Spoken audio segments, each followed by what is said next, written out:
Hi there! Real estate is definitely one of the top favorite topic which usually pops up in most gatherings with friends, families, colleagues and etc. Despite the weakness of real estate investing, which I have mentioned in one of my previous video, I still love to invest into real estate. One of the top benefits for me is definitely the ability to help me to grow my wealth steadily but surely. But I also know there are many people out there who are totally averse to investing, which includes real estate investment as well. Without realizing it, in fact, most of us have made up our own belief about real estate, which are sometimes logical and sometimes based on our own perception, which may not be true. Here, let me share with you top 8 real estate myths which you must know if you want to invest into real estate in near future. Do let me know if you agree with the list below. Myth number 1. Real estate is a high-risk investment. The truth is, well, this depends. Like any type of investment, be it stock, options, mutual funds, gold or commodities, it is only risky if you didn't know what you were doing. The truth is, all investment classes have their own risks. Some are higher and some lower. Therefore, one should know the risks associated with any investment and take a calculated risk. In my opinion, the biggest risk in today's world is not taking any risk at all. I would say real estate investment is one of the lowest risk investment that has made the highest number of billionaires worldwide, if you did it the right way. As the stakes are high, as real estate investment usually costs at least 100,000 in ringgit Malaysia, people often become either over complacent and just buy anything without first doing their own due diligence, or at the other spectrum, overly cautious and gets into analysis paralysis and delay their decision, which itself can be a risk. Do you agree on this? Myth number 2. Real estate investment is only for the rich. The truth is, this is a high misconception developed by people. It could be due to they could have read and heard about property prices in already urbanized areas, for example, crazy high property prices in Hong Kong and also our nearest neighbor, Singapore. The truth, however, is that Malaysia itself is still a developing country and there are many new cities that need to be developed. Hence, the opportunities are unlimited across budget. You just have to do more research and become more active in looking for one. Myth number 3, debt is bad. The truth is, growing up, we have always heard our parents telling us not to get into debt as debt is bad. Though we do agree that some debts are bad, for example, debt in the form of credit cards, personal loans, car loans, and etc. But in case of a mortgage loan for acquiring a rental property, the opposite may be true. In fact, the biggest secret weapon of all major real estate investors is debts.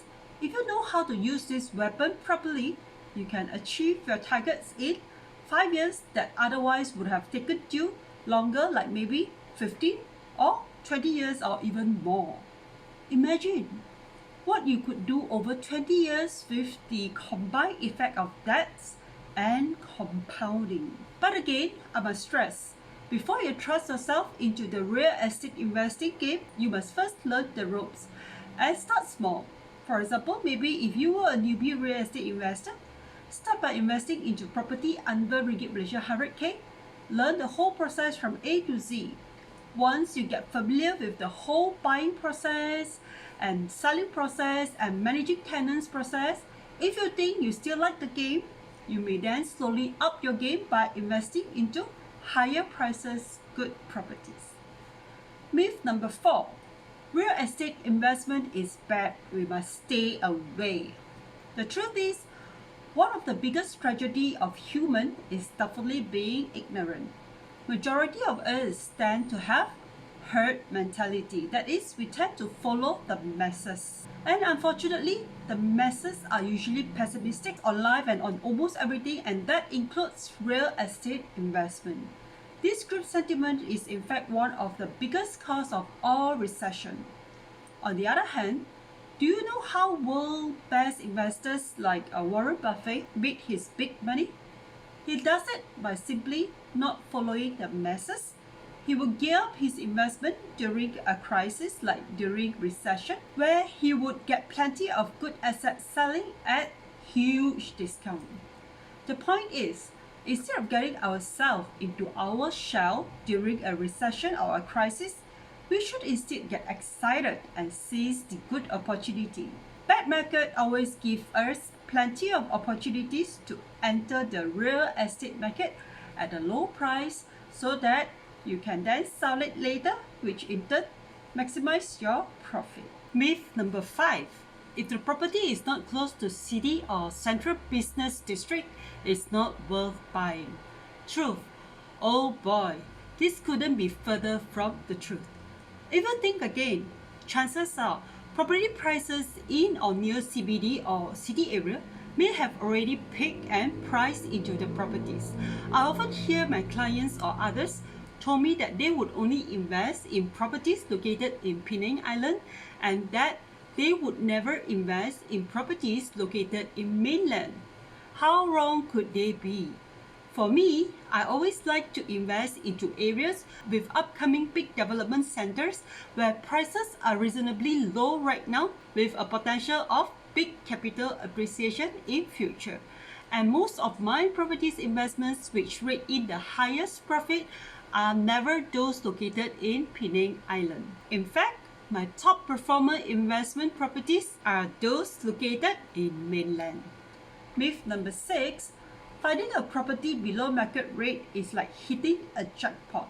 It is a 1 in a billion case. The truth is, in today's internet age, this no longer holds the truth. In the market, there are always cases where if you want to invest, there is someone else who needed to sell for the need of money. For urgent need of money, people always tend to sell below market prices. Or even companies who have liquidity crunch may also lower their selling prices. You just have to know the right places to hunt and need to spend some time in looking for it. In fact, I did share a video previously on 7 ways to look for below market value properties in Malaysia. And if you are interested, you may watch it after this one. I shall put the link below at the description segment. Myth number 7. I will only buy property in my local area. The truth is, I would say this depends. If you originate from a hometown where it is located in an outskirt area, where most of the housing demands are locally consumed, then you may not want to only buy property in your local area, since the demand would not be high and vice versa. Take for instance, for my case, I'm from Penang Island and I stay in mainland. Over here, the housing market demands comes not only from local, but also from external, which is buyer or tenants from foreign countries or other state within Malaysia. And since Penang state is well known as Malaysia's Silicon Island, it is one of the most economically vital regions in Malaysia and is also the state with the highest GDP per capita. In recent years, the state of Penang has also emerged as a popular property investment destination among investors due to its flourishing economy. But of course, I also have some of my other investors who hails from Penang Island like myself, but they also have ventured to invest into properties located in KL. For me, I will only do this if I could have access to reliable and professional property management services who can help me to manage my property and tenants for me in my absence. The last one, myth number 8. Buying property from a property guru is definitely a sure win deal. The truth is, well, if that was true, then we wouldn't have read so many cases of newbies investor facing bankruptcy due to over-leveraging and buying into overpriced properties. These fiascos were rather rampant during the bull market in real estate in Malaysia, which was between year 2009 to 2014. Though I always advocate learning the rope of any investment games before trusting yourself into the game itself, unfortunately there are many workshops conducted by these so-called gurus where at the end of the workshop they would also sell investment properties to their attendees. While it is good to attend workshops and seminars to learn up a new knowledge and to accelerate our learning path, and I am also not saying that these properties recommended by these gurus are necessarily bad deals. In fact, myself and my team in the past, during the property workshop we conducted, we did also recommend to our students property deals which we think were good and where we personally also have skin in it. Just remember, no matter what, to never allow yourself to be a pure follower. Instead, take the approach of being a student. Digest the knowledge dished out, process it, and come to your own conclusion. Do not follow any advice or knowledge given blindly by anyone, and that including myself over here. However, we must always be careful about possible fraud. You must do your own due diligence, like if you are buying a new project sales, check on the developer's past record and only invest in it upon having a positive conclusion on the deal. In case you are a newbie real estate investor, you may want to start small or ideally have a mentor who can guide you. As the saying goes, one's man's meat could be another man's poison.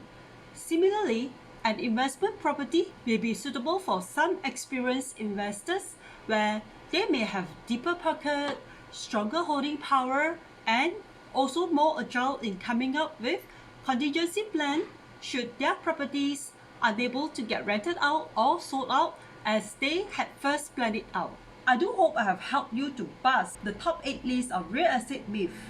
If you found value in my video, do like, share, and subscribe to my channel if you have not done so. If you have something else to say or ask, feel free to comment it below. Bye!